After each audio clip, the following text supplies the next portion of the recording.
With Doubtnut, get instant video solutions to all your maths, physics, chemistry, and biology doubts. Just click the image of the question, crop the question, and get instant video solution. Download Doubtnut app today.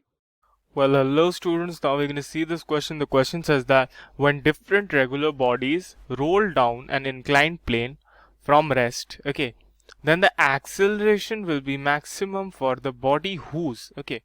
So option A is radius of gyration is least, B is mass is least, surface area is maximum, and last option is moment of inertia is maximum. So firstly we'll draw the diagram, what is happening over here. It's quite easy. So firstly this is the reference line and basically this is the inclined plane required, okay. So now what we are going to do, this is basically the angle theta, let's suppose, okay, and finally there will be this mass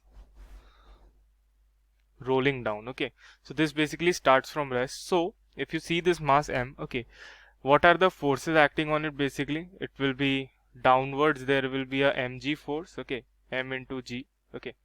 So I'll write it properly because otherwise you will get confused. So over here there is a downward force which is mg, okay.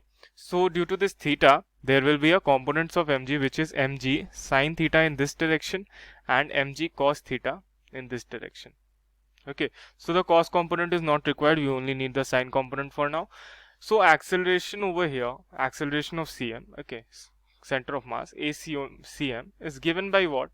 Acceleration of center of mass is given by mg sine theta, okay, mg sine theta divided by m plus I by r square, okay. This is what we give acceleration, okay, of a rolling body on an inclined plane, okay.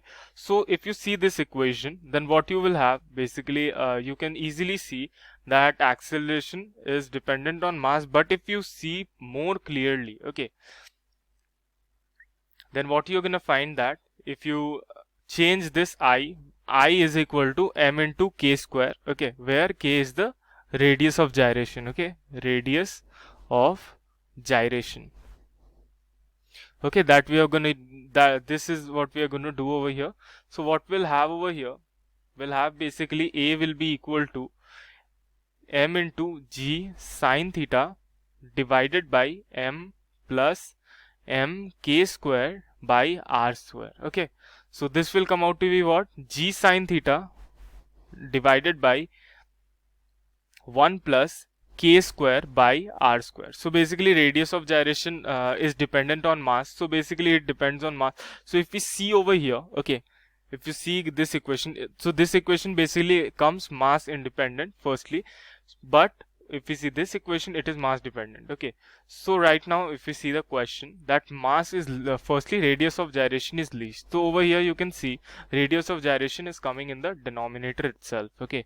So if it is least, that means if this radius of gyration value is least, that means that acceleration will become maximum. Why? Because a is inversely proportional to k square basically. So if k is least, okay, a will be max, okay. So option A is absolutely correct, so we will mark option A as an answer, but we'll see all the options. So mass is least, basically if you see over here properly, then mass is coming, basically not coming anywhere. So basically it is mass independent over here, okay. Since you can see over here this equation is mass independent, so basically mass doesn't depend much, so we will not mark this answer because this is not the answer. Surface area is not even present in this equation itself, okay. Surface area is not even in this equation, so there is no reason that it can be the answer. And moment of inertia is maximum. So if you see over here, moment of inertia is there, but it needs to be minimum so that acceleration will be maximum, because it is in the denominator. If moment of inertia becomes maximum, then acceleration will become minimum, okay. So our answer will be what? Our answer will be option number A. Thank you. For class 6 to 12, IIT JEE and NEET level. Trusted by more than 5 crore students. Download Doubtnut app today.